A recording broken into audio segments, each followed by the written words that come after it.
Okay, appear to be on rolling along here. This is the latest I've started this class all semester. So 6:01, as I had said when I sent everybody my schedule for the week, and as I did also, I posted also over here in Canvas. Made it pretty clear today. I was here from 12:30 to 4:30. I was actually here, I think, about 11 o'clock or 11:30, and I was here till 4:30. And then, of course, tonight I'm going to be on here for about an hour and a half at the very most. I may indeed go much shorter. So if you miss it, you'll be able to see the recording.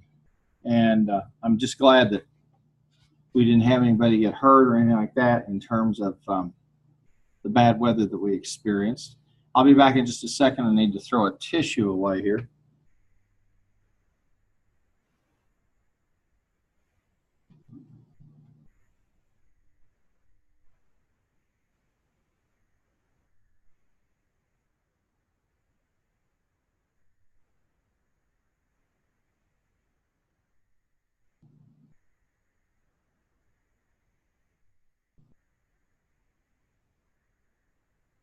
And I see that I haven't had anybody join me, which is okay. I wasn't expecting maybe one or two people at the very most that would pop in.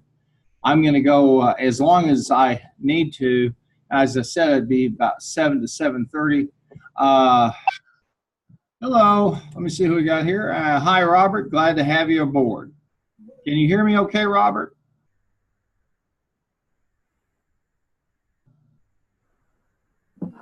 Yes, sir. Okay, good, good. As I was saying, I'm going to be, I scheduled myself an hour and a half, but I'm not sure Okay. it can take me that long to do this. But, and I'll send everybody out I'll send everybody the same thing I did this week as far as my schedule and what's going on. Of course, next week is the last week of classes, so that begins some time when I start working on doing a lot of grading and things of that nature. I want to roll down here to the modules, and if I'm not mistaken, we are at module 13 this week. And my intention was just basically to just review where things are, okay, and what's going on. And this week is flex time to work on your projects, and there's no class. This is just kind of more like an information session. I'm not going to introduce any new material, anything of that sort. And but I do want to make sure everybody's got a point of reference in terms of what's going on. Lunches database 16, 17, and 18. You should have uploaded them already. Those will be due tonight, or they were due this afternoon. Let me take a look. I think they're due at 6 o'clock. Yeah. So hopefully everybody has gotten that done and they've uploaded the work. Now, what we have left are some of those projects, and I want to spend some time talking about them. And then I may just stay on in the event somebody has a question or something. Other than that, I'll wrap this up. Now, when I say no class, when I say no class up here, what I mean is no class. I won't be doing any I won't do any screencasts. What I will do is I'll just be here for virtual office hours. And I'm starting to see more and more people using them as they start to realize, oh, he can help me even if he's over there or I'm in here. And so, I'm hoping I'll continue to see some of the numbers build. Those are the assignments that were due. We've done them long ago. So I think a couple of weeks ago, you should have had those done. Now, next week, which is week 14, there are some assignments that are due. First is the Check Your Understanding assignments, and I talked about those at great length. And I'm going to open this up. I think I've got the instructions for them here. Now, here's the deal. Every chapter, you'll see chapter and page, and in them you'll see a little bar that says Check Your Understanding. And these start from very simple kinds of very, very simple kinds of work with queries to the more complex ones, as you would guess, as it goes down finally at chapter 15. And you'd be smart to take a look at the examples or the stuff around them. And the other piece of advice I would give everybody is this.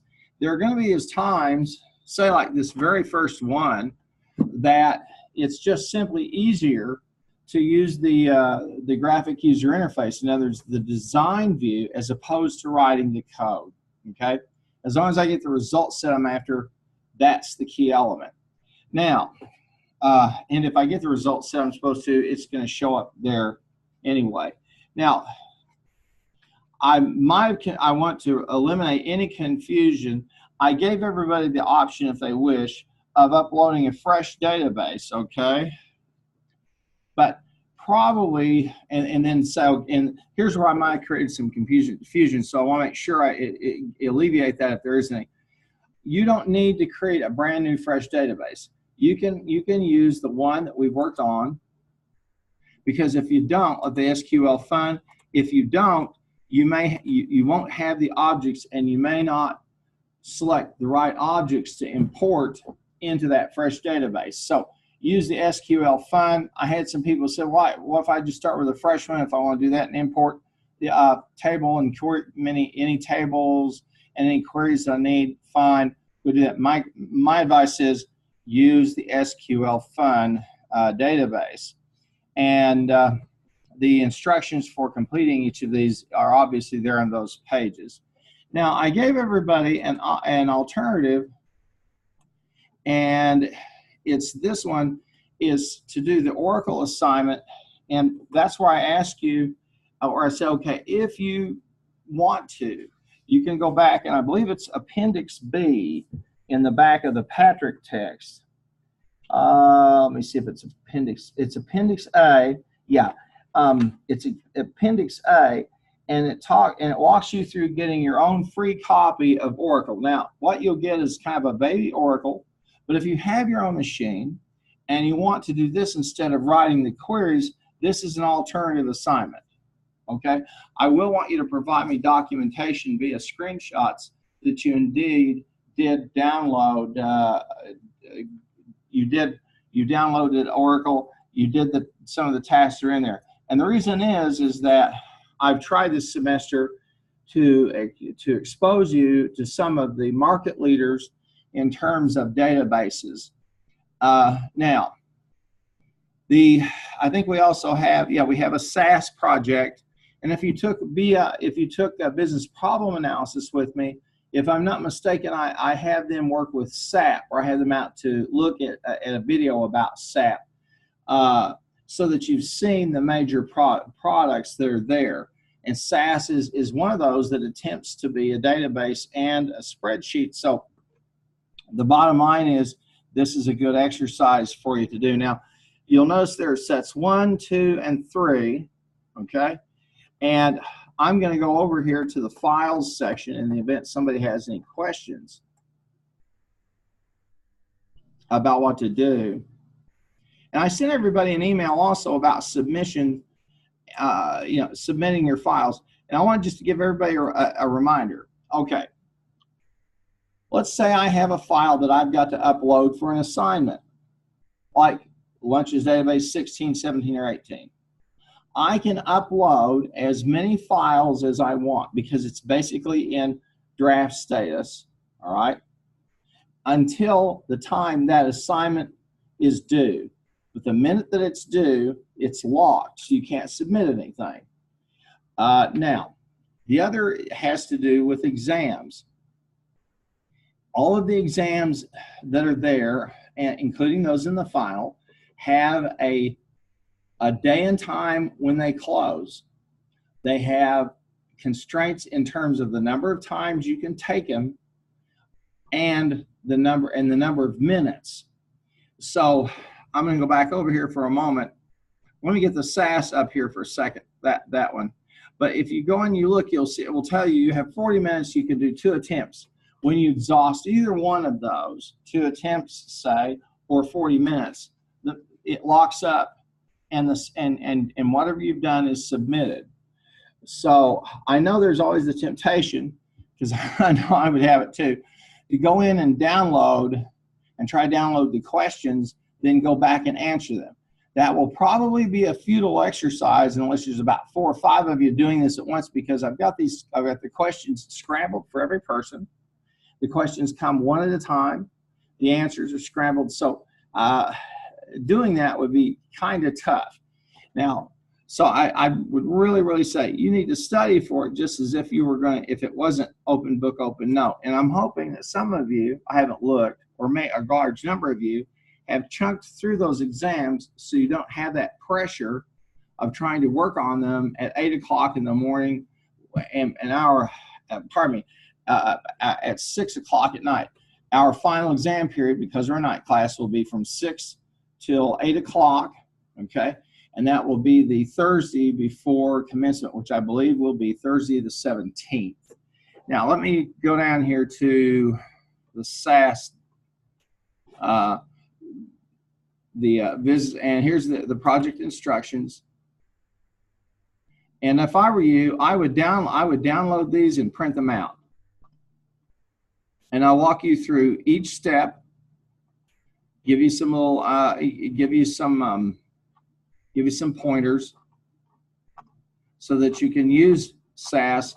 And then again, the reason is I want you to see another type of database, one that tries to also provide the work that we do with a spreadsheet. Now, I also want to say this: anywhere you see the word Canvas, Moodle, think Canvas, okay? Think Canvas. And so you'll see I have all those tasks, okay? And notice I have an upload bin for each set associated with the assignment. In other words, set 1, set 2, etc. So you have those instructions, and that shouldn't be a big deal. It's just basically it's a way for me to expose you to this product and give you a chance just to follow some of the instructions and learn about it. And I'll close that off there. I'll scroll back up here and get us back up to the modules. So you've got the SAS assignment as well as the check your understanding. Now, I give everybody an opportunity to do extra credit, and there are the instructions. I'll open those up for just a second. And what you say, oh, great. 3 more check your understandings. These are worth 15 points a stab. And yeah, and where I say Moodle, I mean Canvas. And I want to see the documentation work. So here are the 3 that you can do for extra credit. If you get them right, you get 45 points. All righty. Now,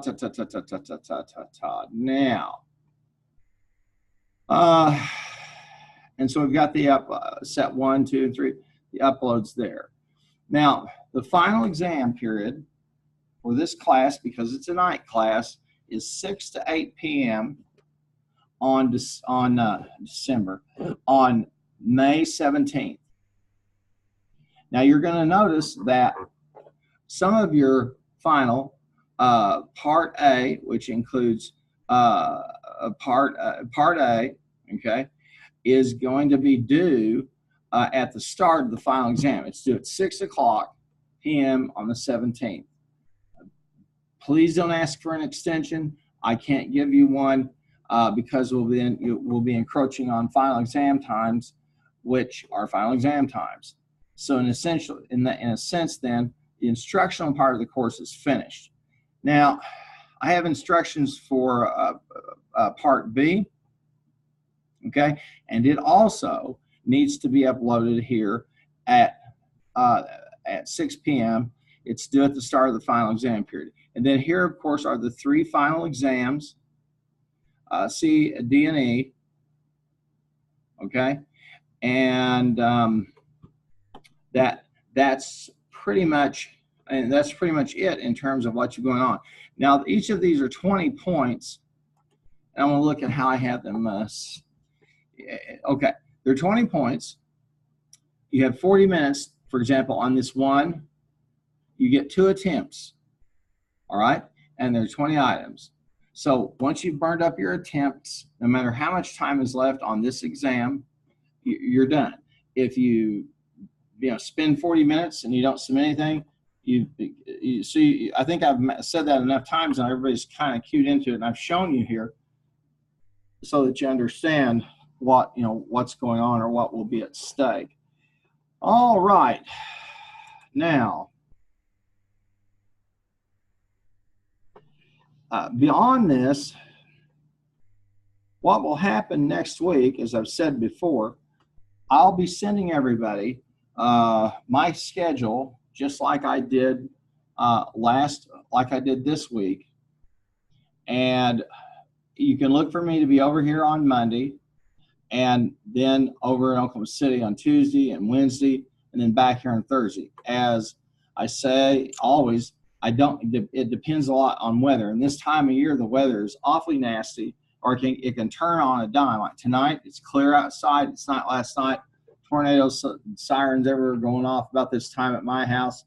And then later on, you guys got it over here. So again, you'll know if I'm not in my office on Monday or Thursday, which is going to be my plan, then the bottom line is, I will have let you know if I'm not going to be here. Otherwise, you can pretty much count on me being in the office if you need help.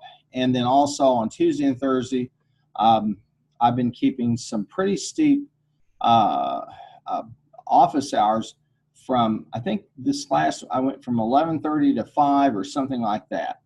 So this week I've had about 20 hours of office hours. That's a lot. And I've had quite a few more people use the virtual office hours than I've had since I started doing this. And many of them are desperate, trying and wanting to get help. And so I did my best. And of course, an email will always get answered within a few hours. I check my email it's probably too much, probably almost constantly. I don't know what else to cover other than that, except that what I've tried to do is to make sure that I got some things done. And I want to go back up here for a moment, and this just gives me a chance to kind of retroactively speak with all of you about the syllabus. And let me find the syllabus.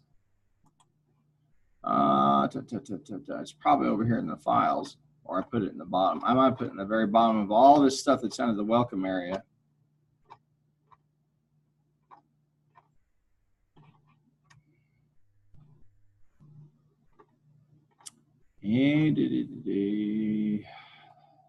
There it is.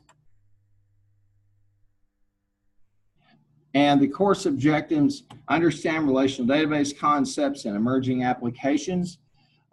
We've done that. We started out the class working, as you recall now, it seems like just a blink of an eye ago, although for you it's probably like been the Bataan Death March.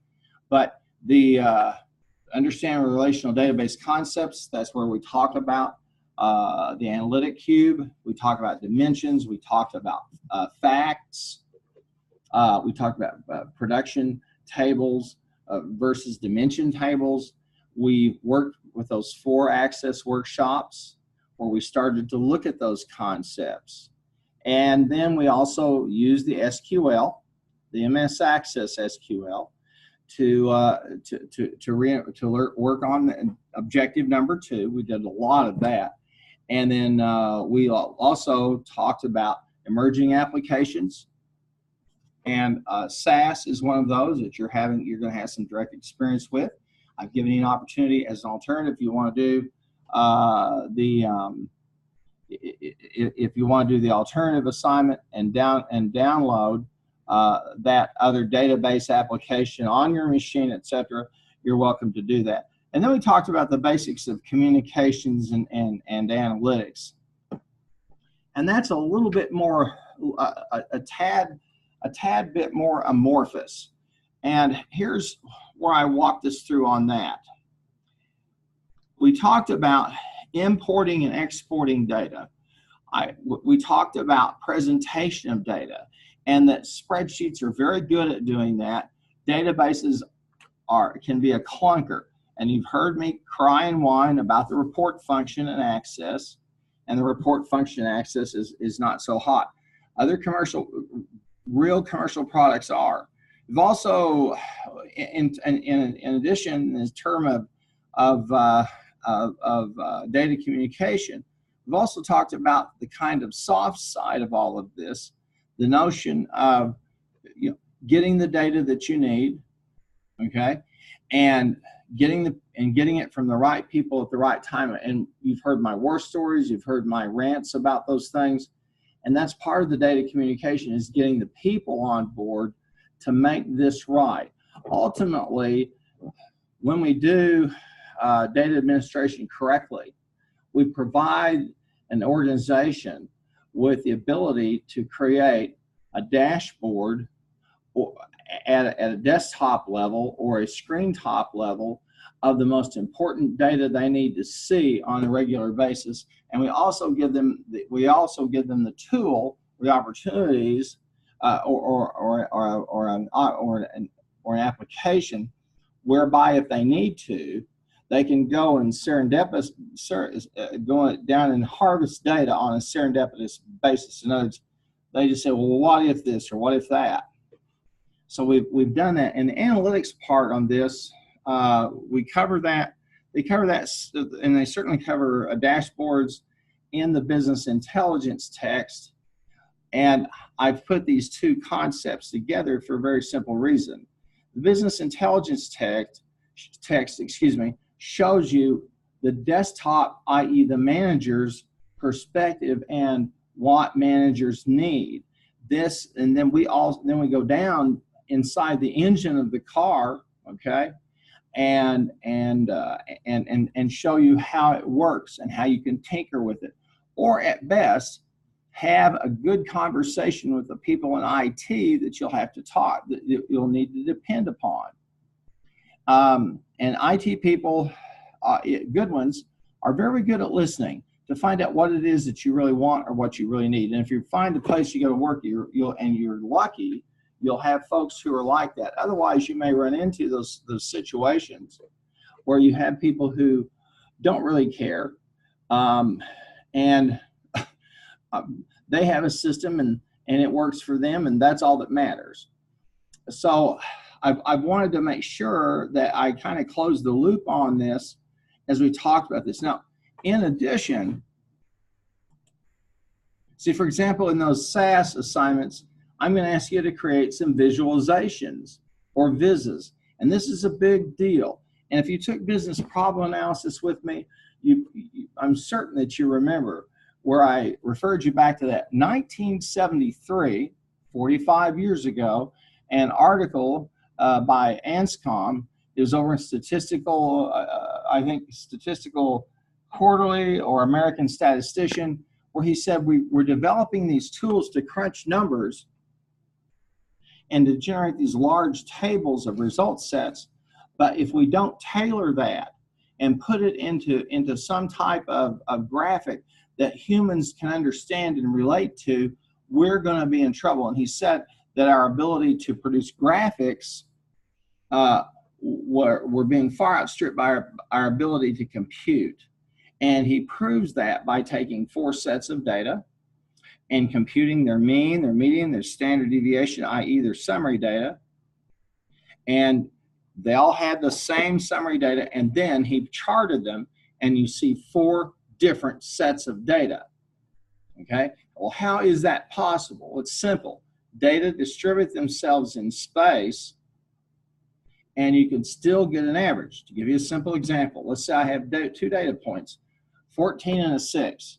They're pretty far apart if I'm working on a 20-point scale, on a 20-unit scale. But if I add them up and I divide them, I get a mean of 10. Okay? On the other hand, I can take 2 data points that are very close together, a 9 and an 11. I can get the average, and I have a 10. So Anscombe said he used his quartet to emphasize this notion of providing good visualization tools for people to relate to or to see, to tell a story with the data. And that's why we included, I had this chapter on business intelligence. It talks about dashboards and those tools, and why also urge you with my war stories, etc., to say, use a spreadsheet when you need to. So if you have to depict data in a particular light, you can. Now, what you're going to find when you go in and you work on SAS is that SAS will do those things for you. It will crunch numbers. It will give you pictures. It's a nice application. SAP is the same story. Oracle is still really pretty much of a database. And frankly, there are so many products that are coming on board out there. I could spend a semester just talking about, well, here's a new database tool, and here's a new database tool. The other thing that's really impactful, and I think I've emphasized it is to a great extent, is the sheer volume of data that we're dealing with in all shapes, forms, and varieties. And trying to make sense of them becomes a process, in my mind, that is as important as a strategic planning process, or a company, whether it's the full business unit, the full organization, or maybe a business unit within that, it's just as important. And when I started working on databases 30 years ago, I never dreamed I'd say that and even think that. It was just kind of where we kept stuff. And then things just started happening. And this, our ability to use these data is really important. And the predictive power, our ability to make predictions, is extremely important. And we have improved on that greatly, building profiles, and yet it poses some real ethical issues for us that we've seen out in the news about the elections of 2016, where we saw Mark Zuckerberg drugged before the Congress and drubbed. They took his tiny little head and drubbed him around. They slapped him around a little bit, and said, "You've been a bad boy. You've collected a bunch of data on people and given it to somebody else, and you've sold their data." And I'd have to say this. I'd be one of the people who say, I'm not comfortable either. However, as he kept trying to say, you are the one who joined Facebook, and you are the one who pressed the buttons on privacy. And I'm not sure if he played to people's stupidity, their willingness to just sign anything. The general public, if you don't believe me, if you have a cell phone, go back and look at your cell phone contract, and you will see exactly what I'm talking about. This is going to be one of the great challenges for you as you're out there in business, this issue of privacy, the use of data, etc. I've also tried to point out to you, as I talked about emerging applications, not only those that we've worked with, but some things like this that give us the ability to tag photos and to take a photo and classify it, and to place it and to use the photo as a record, so that we can find people or we can identify people. So there's one of those. The other, I think, that was important, that I may not have spent enough time, but I'm going to do it tonight since I've got some time. This is the results of a survey that was done by Dr. Egger over at Duke University, and he went and he surveyed, goodness, I don't know, Fortune 500 companies, small organizations, not-for-profits, governmental units, and said, in terms of your business metrics, okay, what do you need people to be able to do? And if you walk through, you'll see this, the data scientists, and I'll just zoom this up a little bit. Every single one of you who've come through the courses that we have at OVU now have that ability.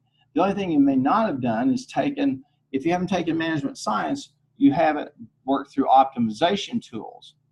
But I can guarantee you that once you leave here, you basically have the same skills as a business analyst. So you're way ahead of your contemporaries. And I think that's one of the great value of these courses. And also to get you thinking about, what types of business models do they imply? And I can tell you, it's every day. There isn't a week that goes by that I don't see some new type of company that's using a database format to be an intermediary, okay, or to use a platform like a warehouse or a storefront. And it's unreal to me. But that's how those products, the technology and the products I'm not sure how that all works, but I can tell you that the best example is Amazon, which is nothing more than a nice front for e-commerce, a form and a series of forms that collects data back into its Amazon Web Services, which is an OLAP, an online processing tool, and they basically let you look for it and they sell you stuff. And so that company was born of it was born from the notion of a database. And now because it's such a good database, Amazon makes most of their money from people who use Amazon Web Services database. All right. So as we see these tools become more and more like SaaS, visual analytics, which you're going to be working with, or you may be now, you're going to see how powerful this is going to become, and the ability to get these data and to handle them quickly is going to mean life or death for most companies, because they're going to have to respond like that. And they'll just have to have the skills. So you're leaving here with a great set of skills, not only in terms of your basic business knowledge, but this on top of it puts you a little heads and shoulders above your contemporaries out there. And I want to tell you that and encourage you to feel good about the education we've got here, the business education. We have got you, we have you prepared. And hopefully I've said to you this in some subtle and maybe not so subtle ways. I'm more concerned about what you'll be dealing with in 10 years than I am what you'll be dealing with right now. Because in 10 or 15 years, that will be crunch time for you in your career. Typically, it's around age 30 to 40 that your career goes and it starts to thrive and you start to move up, or you kind of get stuck. So hopefully we've done a good job of getting your thinking ahead. And I've tried also to do that by providing you, all of you, these different kinds of examples of these applications of databases for good and to do good things and to help people, and at the same time to sell people things and to make their lives a little bit easier. And if you're like me, if I'm a storm junkie, I hate to say it, I'm a weather junkie, and you obviously know I love graphics and all that. So last night for me, it would have been a perfect night if we'd had an F5, but no one got killed and no property got damaged. We just got to see the F5 erupt, and it did nothing. We didn't hurt anybody, nothing. Okay, maybe in heaven I'll get to see that. That would be on my heaven list. But that being said, as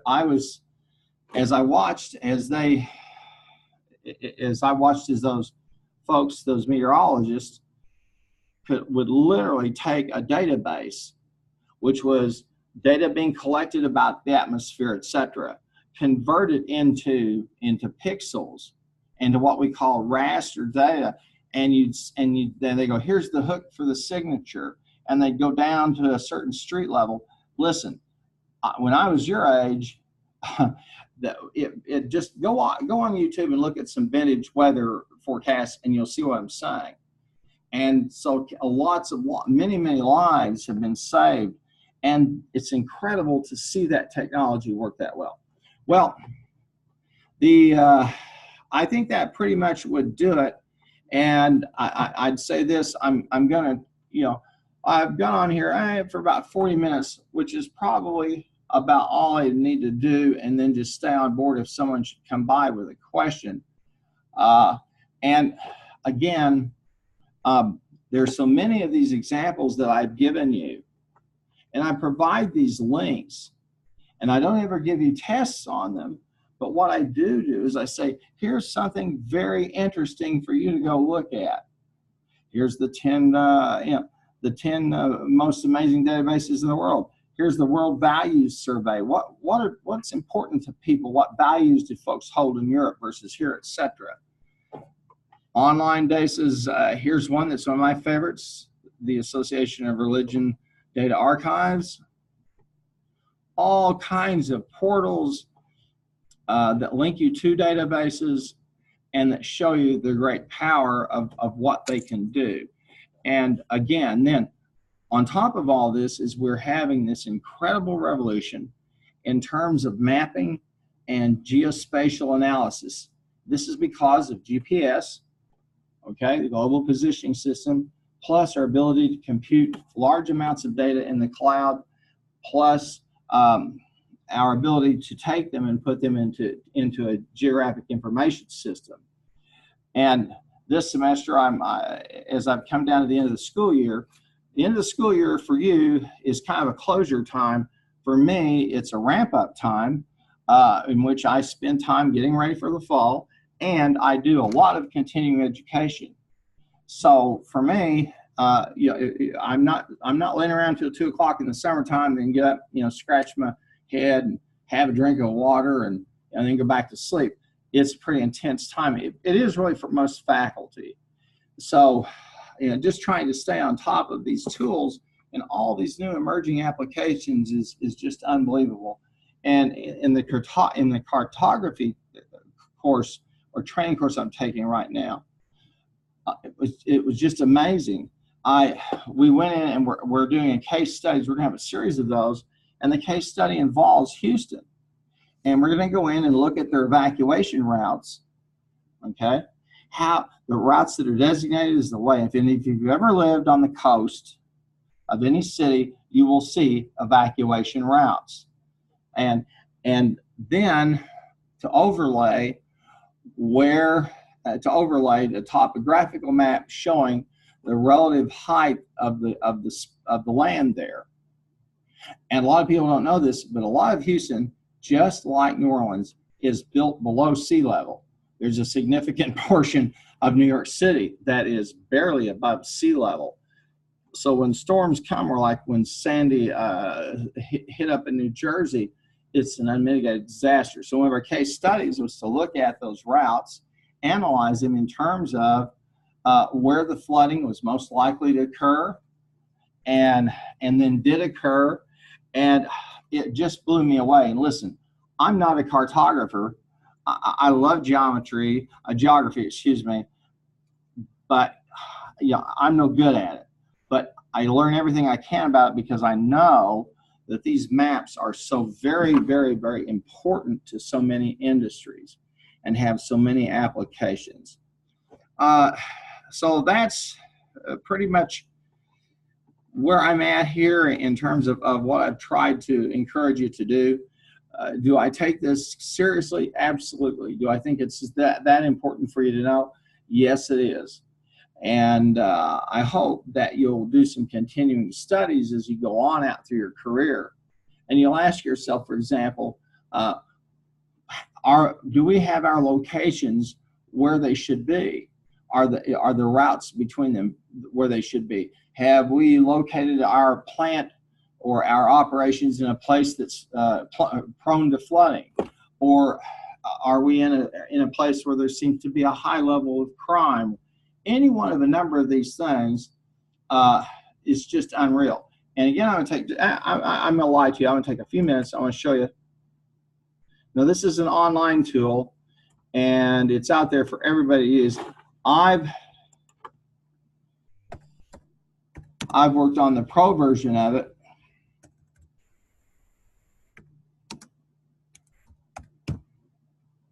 And this is ArcGIS. This is an online tool. I guess at this point now I've probably taken about 7 or 8 courses on geospatial intelligence systems, GIS, mapping. Now I'm in, well, location. I did a course on location advantage. That was an amazing experience. We were given a case study and said, find the best location for a store, and we got done in, I guess I got done in about 45 minutes. So it used to take my father 3 months to do. I was going, whoa. And here's you can go over here and sign up with them, okay? And I'll just show you a couple of these. Here's some of the maps. We can scroll down here and you can see some of the maps. This is online, it's free.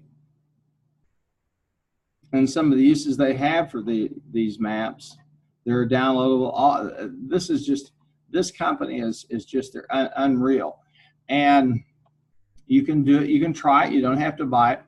And I want to show you, I'm going to go to the map for just a second. All right. A map is really nothing more than a database and a picture. So it's a database as well as some output.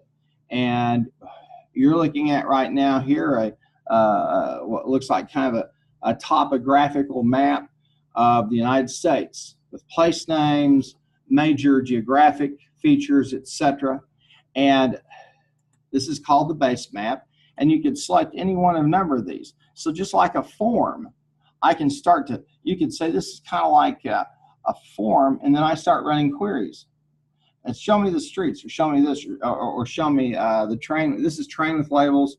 Show me, the ocean. Show me, and this is open maps. Again, and you can do some really, really cool stuff with it. And you can select a base map. Then they have some details, okay? And if you want, you can go and use content. There's some content. You can go, if you register with them, you can use what's known as the living atlas of the world, and it's just got all types of stuff that you can use and overlay on this map. So I would encourage you to take a look at that, especially if you're working for somebody where location. Look, you've all had marketing, and you heard the 4 P's, and place is indeed important. It is very, very important. So I would encourage you to go over here and do some work. Let's see here. You can see I can back it in, back it out. I can come down here and just keep coming down till I really get into an area. You can see.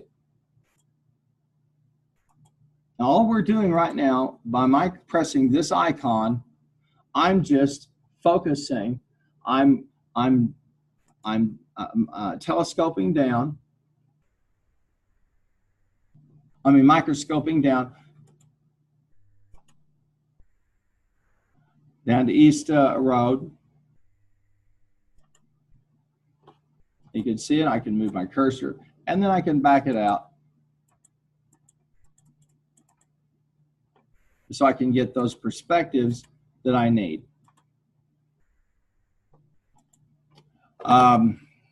Just as in terms of some final thoughts as well, the use of embedded devices, and I'm talking about everything from Roomba to the infotainment in your car, to your cell phone that shows your location, and your apps on your phone that identify you. All of these devices, these smart devices, smart cities, and all this is really going to change how people live, and change in some ways they never imagined.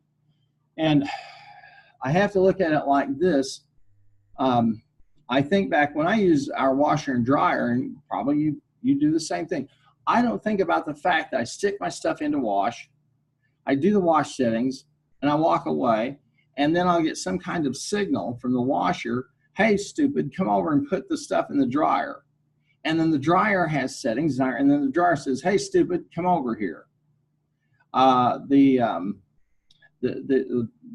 washer that we bought a new washer ready to replace it, if you want, you can download an app and you can program the song or the tune that you want it to play when stuff's finished.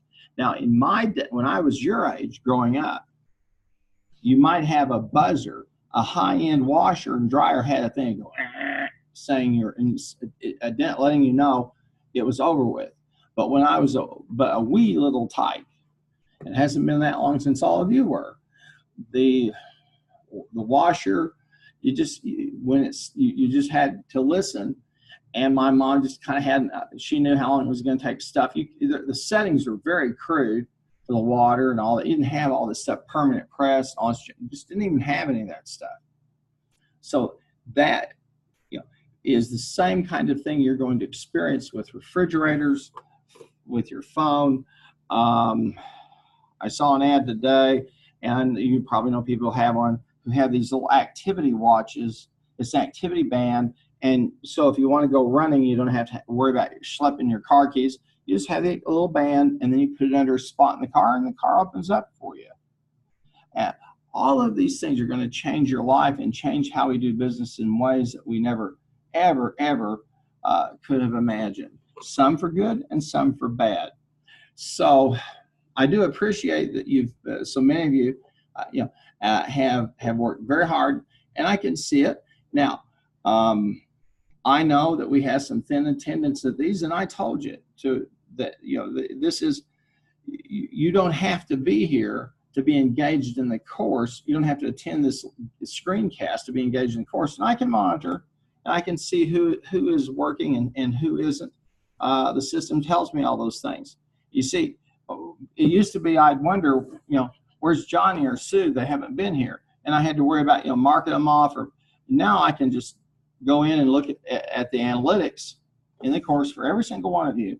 And I can say, oh yeah, okay, you didn't, but you looked at the video, you looked at it for a couple of times, you uploaded some work, you looked at some of the pages, etc. So I have that data. Now, for the person who wants to be a slacker, there's really nowhere for you to hide. There just isn't. And that's something that's really changed education a lot, and I think you're going to see more and more of it. My belief is that places like OBU, which are wonderful places to come and to grow up, are always going to be here. But I would say that the large schools, the big schools, are going to go more and more to an online format.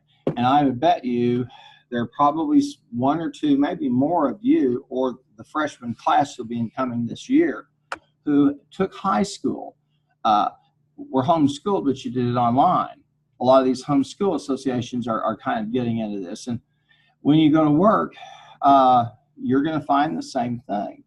I worked for a university out in Arizona, and we served primarily PhD students. These were people who were government people, military. We had people who were working in agencies in other countries. We had, and for every one of our students, they had an advisory committee, and on their doctoral advisory committee was an outside member. This is someone who was the world expert in that topic. And I had faculty from all over the world, Cambridge, you can go down the list. And that was an incredible experience. And so when I read Thomas Friedman's book, The World is Flat, I fully understood that. The world indeed is flat. And so this environment that we're working here, you're going to see more of this, not less. Companies like Google, Facebook, all of those companies in Silicon Valley, most of the time now when they hire employees, they tell you don't move, just work from home, because you won't be able to afford to live out here. It's too expensive. And so all I can tell you is there's just so much ahead of you that's going to change. And the interesting thing about it is that it just kind of sneaks up on us, and then it's there. Well, folks, listen, I'll tell you what, I've been on here for nearly an hour, and I think I've covered everything that I would have needed to cover. And so I think I'm going to sign off. Now, I want to say this. I do appreciate the hard work that so many of you have done. And as I've looked over your work, I saw many of you who hung in there, worked pretty hard, and got things done. And so if I haven't, if I think I'll probably have some of you in management science, so I look forward to having you. And again, please, please, please make sure that you don't get yourself in a situation. If your technology at home is sketchy or in the dorm is sketchy, there is a lab here. And like I said, I'll send everybody out information about my whereabouts. So if you need some help or assistance, whether I'm here or I'm over in Oklahoma City, you can get a hold of me. And all I can say is it's been a great pleasure to have many of you in class. I see it, and all I can say is I can tell by the metrics in the course how hard students work. And as I've been doing this now, using the metrics in Canvas, and I use the metrics in Moodle for about the past 3 years. Moodle also has, it's not as pretty as Canvas, but it has its own set of analytics. And I can tell you, I have not had a class work as hard as you guys have. So I want to tell you how much I appreciate seeing that, and seeing that you're serious students. At the same time, you're trying to juggle athletics, maybe working in the summer, all of those kinds of things.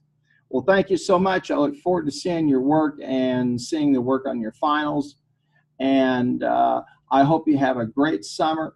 And if you are coming back in the fall and you haven't enrolled, you need to get that done fast, or you're going to get squeezed out of some classes you might need. But otherwise, I'll be looking forward to seeing you. There are going to be some of you, I think, who may be graduating this semester. If you are, congratulations. This is for you a big step and a big opportunity. And all I can say is you come into the most challenging business environment we've ever had, but you're the best equipped students we've ever sent out the door. And I think you're up to the challenge, and you'll do quite well. God bless you, folks. Thank you so much. And I'm going to end the meeting. Dr. Harmon? And be available. Question? Yes, I had a quick question. Yes. So you were reviewing the SAS projects for next week. How do we differentiate between the 1, 2, and 3? Okay. Well, when you go in and you look at the instructions, okay, I'm going to tell you upload. I'll have you do some things, and I'm going to have you. Then I'll have you say. Then I say upload this as set 1. Oh, okay, very cool. But it's all together. Just so everybody's clear, what I'm expecting you guys to do is to give me screenshots, print screens. Okay, very cool. Yeah. Okay. Awesome. Yes. Thank you. So, and you look in there, you'll see and I'll say, okay, upload, do X, Y, and Z, for example, upload it as set 1. Okay. Okay. Perfect. Thank you. All right. Thank you much, and folks, have a good one. And I probably will stand in line if anybody has any questions, and then I'll stop this thing and record it. And so I'm going to stop for now and head back over to my office to see if anybody has any questions, and I'll take them. I'll be on probably another 10 or 15 minutes and draw this to a close.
this deal. We're off here. All right. And let's get the light off.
Yeah, you heard me singing there. All right. Week 14, which is next week.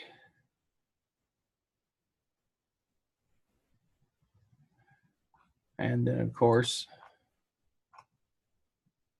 finals. So next week is the last week of class.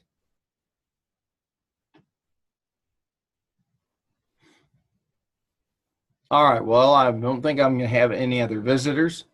I have been on here an hour, and of course, I'll have very extensive office hours, so I think I'm going to cut this short instead of going all the way to 7:30. Folks, have a good one.